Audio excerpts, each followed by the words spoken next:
इन तीनों में से कुछ भी चीज़ पूछ ली जाए तो आप इजीली बता सकते हैं। ठीक, अब यहाँ पर देखिए आपको करना क्या है, वो चीज़ जाने समझ लीजिए।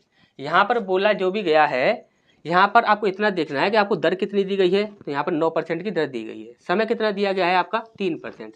जो भी आपकी दर हो और जो भी आपका समय हो उसमें आपस में सिर्फ आप इंटू कर दीजिए और कुछ नहीं करना है। हमने बोला कि 9 का यदि हम 3 में इंटू करते हैं तो कितना बनता है आपका 9 तिया 27। कितना बनता है आपका 9 तिया 27।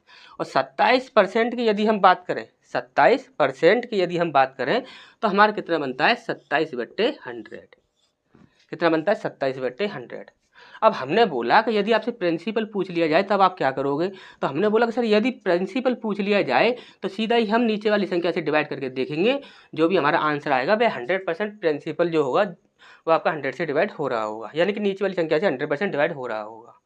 हमने बोला कि यदि आपसे अमाउंट पूछ लिया जाए तब आप क्या करोगे, तो हमने बोला कि यदि अमाउंट पूछ लिया जाए तो 100 में आप 27 को जोड़ देना, यानी कि नीचे वाली संख्या में ऊपर वाली संख्या ऐड कर देना, तो कितना हो जाएगा 127। जो भी आपका आंसर होगा वह 100% 127 से डिवाइड हो रहा होगा, जो भी आपका अमाउंट होगा।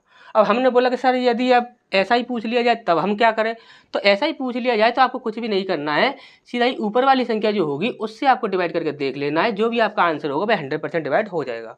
अब आप बोलोगे सर 27 का तो हमें पहाड़ा भी नहीं आता, तो 27 के पहाड़े से हम डिवाइड करके ऐसे कैसे देख सकते हैं, तो आप ध्यान से समझ लीजिए। यदि 27 के पहाड़ा आपको नहीं आता तो कोई भी आपको यहाँ पर कोई भी आपको अंक दिख जाए तो उसमें हमेशा ही आपको क्या करना है कि एक अभाज्य संख्या निकाल लेनी है। अभाज्य संख्या यदि आप निकालते हो तो आपका कितना बनता है, यहाँ पर आप एक अभाज्य संख्या 3 निकाल सकते हो, तो 3 के साथ हम किसका इंटू करें, 9 का यदि हम इंटू कर देते हैं आपको 27 बन जाएगा।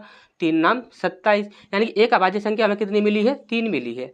तो 100% जो भी आपका आंसर होगा वह जो भी 27 से डिवाइड होगा वह आपका 3 से भी डिवाइड हो रहा होगा और 9 से भी डिवाइड हो रहा होगा, दोनों संख्याओं से डिवाइड हो रहा होगा।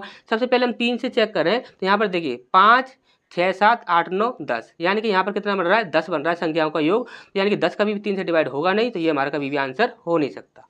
हमने बोला ये कितना है आपका 4 और 4 8, तो क्या 8 3 से डिवाइड हो जाता है, आप बोलो सर बिल्कुल भी नहीं होता, तो ये भी हमारा कभी आंसर नहीं हो सकता।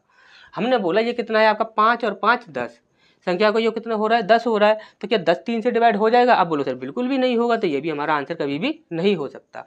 हमने बोला ये कितना है आपका 5 और 4 9, तो 9 जो होता है वह 9 जो है वह 3 से भी डिवाइड हो जाएगा और 9 से भी डिवाइड हो जाएगा, यानी कि 100% हमारा सही आंसर क्या होगा ये होगा। और कोई भी इस तो कटर को काट नहीं सकता है, 100% गारंटी हमारी है। ठीक।